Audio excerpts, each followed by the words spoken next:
live. I'm reading out of Eyes of Horus. It's a book written by Joan Marshal Grants. She was a seer. She used to be able to write books of her far memories, and this is one of them. It plays 3,500 years BC. And in this book, Joan is Ra. And Ra is the son of a priestess of Ra. And he is a heir to the Normak of the Oryx. We're now on chapter 3. ANILOPs. Kias always took ANILOPs to bed with her. She said that since he had eaten poyok, he had learned to tell stories to make her go to sleep. I asked her to let me borrow it, but she wouldn't. So one night I hid in her room to see if I could hear what it said.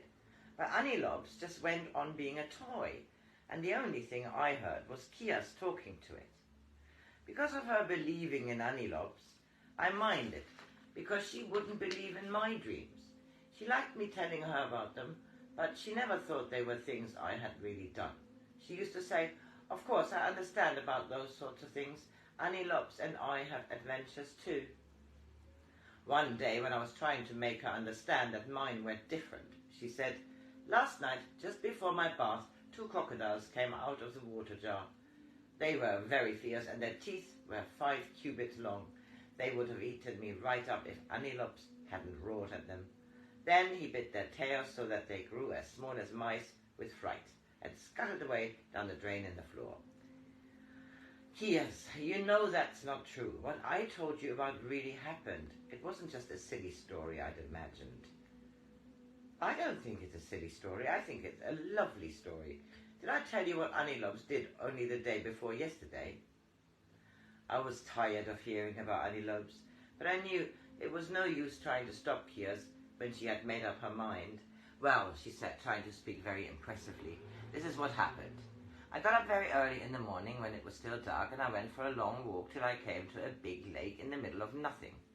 At least the nothing must have been there, although I didn't notice what kind of something it was. And in the middle of the lake there was a big hippopotamus. I think it was the king hippopotamus because it had purple wings. It was very polite and asked if I would like to ride on it and go to visit the great fish that lived in a cave far under the water. ANILOPs didn't like it and growled a bit, but I smacked him till he was good. Then we both got onto the hippo's back. He was as large as the royal barge and soft as goosey feathers, though rather damp. For a little bit he flew under the water, and I might have got washed off if I hadn't been holding on by ANILOP's tail and he hadn't been holding the hippo's wing with his teeth. We went a long way, and quite soon the weather became as comfortable as air. It was wet, but not at all unusual. Then we saw something as big and silver as a cloud, and from its front end coloured moons were rising, one after another, like the beads of a necklace. I didn't know what it was until suddenly I saw it was a huge, enormous fish. It looked very old and very, very wise, not a bit like the eating fish or fish even the ones who live in our pool. It was singing to itself in a kind of bubbly voice. "I'm older than the sun and younger than the moon. I knew the sky before there were any stars, and the mountains when they were very small as grains of sand." I wanted to hear some more of the song, but ANILOPs growled and the great fish shut its mouth and looked very fierce. It said, "Very small girl, what are you doing in my cave? Do you know the answer to the question? Because if you don't know the answer, I shall have to eat you for coming here." I didn't remember the answer any more than I can remember writing signs. Then the fish began to lash its tail, and the water became dark, darker than a room when the lamp is pinched out and the shutters are closed. Now I found myself swimming and swimming through the dark and very, very frightened. Then I felt something pulling me out to the bank by the back of my tunic. And I saw ANILOP shaking the water from his coat and looking cross. He hates getting wet. I couldn't see the hippopotamus anywhere, not even a purple feather from its wing. So ANILOPs and I went home, and he turned to wood again, and I went to sleep.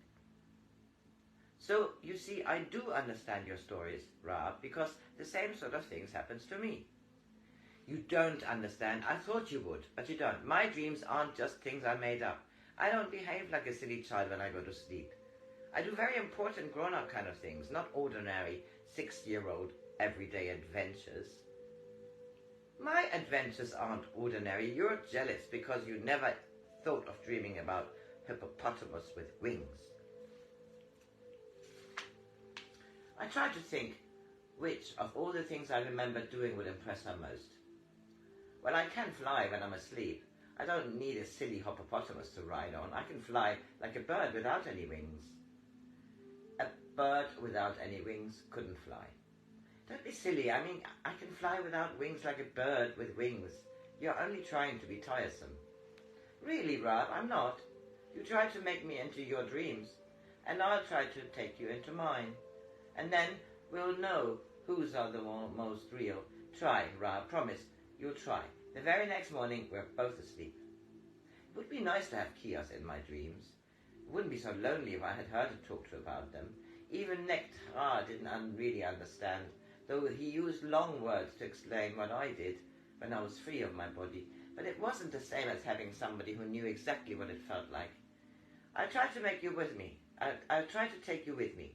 But you'll have to try too. I'll knock on the wall as soon as I'm in bed. I'll knock on the wall too.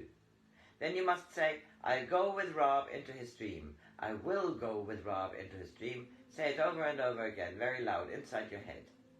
When I heard her knock on the wall, I began, let me take Kios with me and remember, let me take Kios with me and remember. She was standing beside me and I thought she had come into the room to ask me something. I got out of bed to take her back and was just going to tell her she mustn't interrupt when I saw that my body was lying on the bed asleep. I took Kios by the hand and led her back to her room and pointed to her own body lying there with the wooden lion beside it on the pillow. She nodded. That's only the daytime, ANILOP.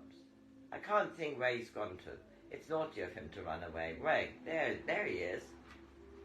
Beside her there was a strange animal, something like a lion but stiff in its joints. Kios patted him and he purred. A small, comfortable sound, more like a cat than a lion. How did ANILOP come alive? I asked her. It was soon after I had him. Someone made him to look after me. I look after him when I'm awake and he looks after me when I'm asleep. Sometimes I get tangled up in a story I've told myself before I go to sleep, and until I had ANILOP, I used to get very frightened. After Niam told me that if I went down to the river alone I should be eaten by a crocodile, I wanted to find out if what she said was true, or if she was only trying to frighten me. So I used to imagine myself going down by the little path through the reeds and finding nice shallow water to paddle in. But sometimes the reeds rustled, and a crocodile waddled slowly out of them. I was so frightened that I couldn't even run away. When its mouth was opening to bite me in half, I could run, but it was always just behind me, and the path had turned to thick mud, which caught at my feet as though I were a fly in honey. It was so frightening being asleep that I used to try holding my eyelids open. She sighed contentedly. Then ANILOP happened, and now I'm never frightened, for if a dream gets too exciting, he comes to rescue me, and I know I'm safe. In the morning, I went to Kia's room to find her already awake. I asked her, Did you remember being with me and telling me about ANILOP? She yawned.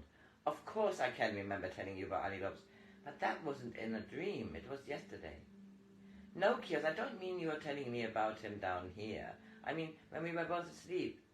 Can't you even remember seeing yourself lying in bed or anything? She shook her head. No, Rob, I'm very sorry, but I don't remember. I didn't even have an ANILOP adventure last night.